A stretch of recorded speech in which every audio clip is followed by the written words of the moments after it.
Welcome back. In this video we will use some advanced sketching techniques to create the power chord for our model.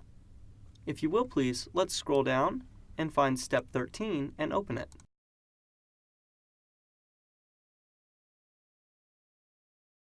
Once your file is open, you can go ahead and hide your data panel.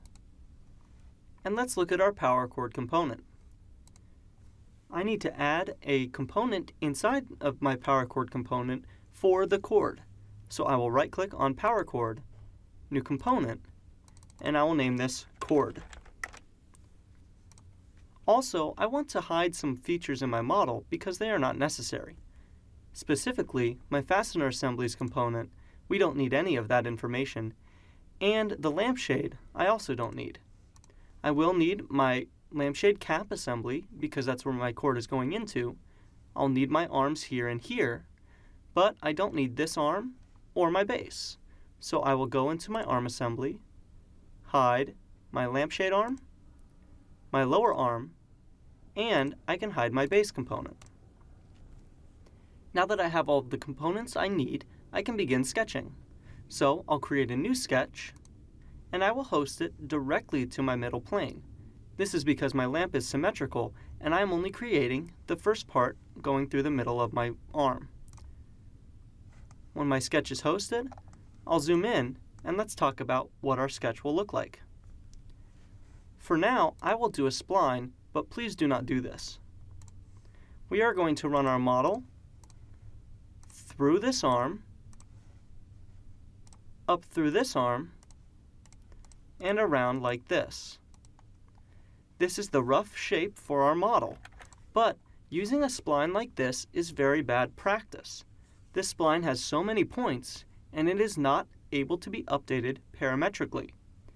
Instead, I will use a series of splines, arcs, and lines to create a parametric model that will update when we move our lamp. So, I will delete this spline.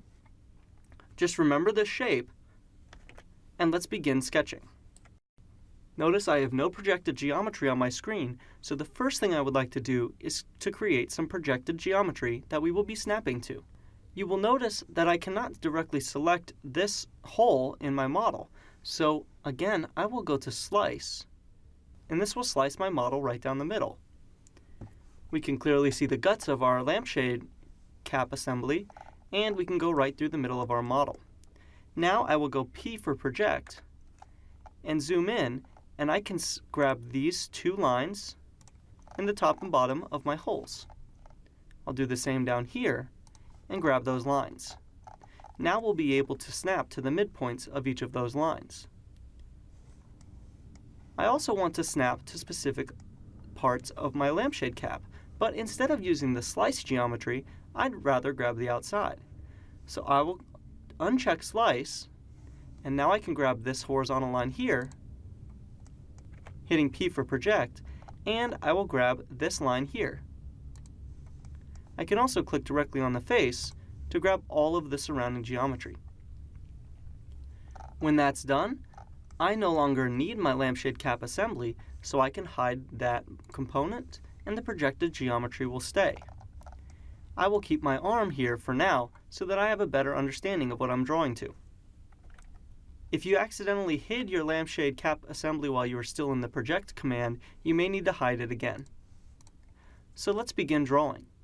I want to start down here because this is where all of my lines and arcs will be, and I think this is the easiest part to draw.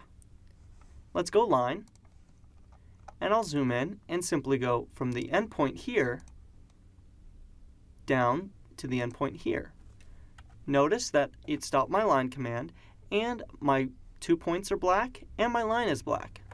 This means it is fully constrained. I'll go line again, and do the same from here to here. Again, fully black is fully constrained. Now I'll draw a line out in space, and hit Escape. Let's constrain and dimension this line into place. I will go parallel this line to the bottom side of my arm, and I will go D for dimension, and dimension this distance as 10. Now I'd like to connect these two and these two lines, so I will go Sketch, Fillet. I can select my lines, and I'll place a radius of 5. Your radius may be different depending on your zoom level. Notice that my fully constrained line has now become unconstrained because the endpoint is no longer coincident with the midpoint of this line. Placing a simple perpendicular constraint will fix that, and my line will become fully constrained. Let's do that one more time. I'll go Sketch, Fillet, this line to this line. Again, making sure it says 5, and here's my warning, constraints or dimensions were removed during the operation. Again, I'll go perpendicular and go from this line to the bottom of my arm. Notice that I created a profile because this line was projected in. This is okay, I'm not super worried about it, but I will select with a crossing window and turn on construction to make the bottom of my arm construction geometry. This will remove my profile, and let's review our sketch.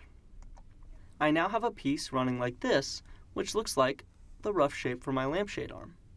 I'm pretty happy with this, so I will stop my sketch and save my file. In the next video, we will place some splines. Let's do one more thing before we end this video. I will double-click to edit my sketch again, and I want to place some small geometry here in my model. We will use this in the next video when placing our splines. I will create a line. Make sure that it is completely blue and has no constraints. Now I will go P for project and project in this circle. Now I can place a coincident constraint from this line to the center of the circle. Now my line is constrained on one end and the other end is free. Let's select this line and make it construction geometry. I will dimension this line using an angled dimension and make it 10. And that's all I need to do for this geometry in this video. Notice I've simply placed a line that's constrained at one end and unconstrained at the other so that it can freely rotate with our model. The reason why we are doing this is I want to create a spline that runs around our model like this. And I want to connect it to the endpoint there. But we will do that in the next video. For now, zoom out, stop your sketch, and save your file. I will see you in the next video.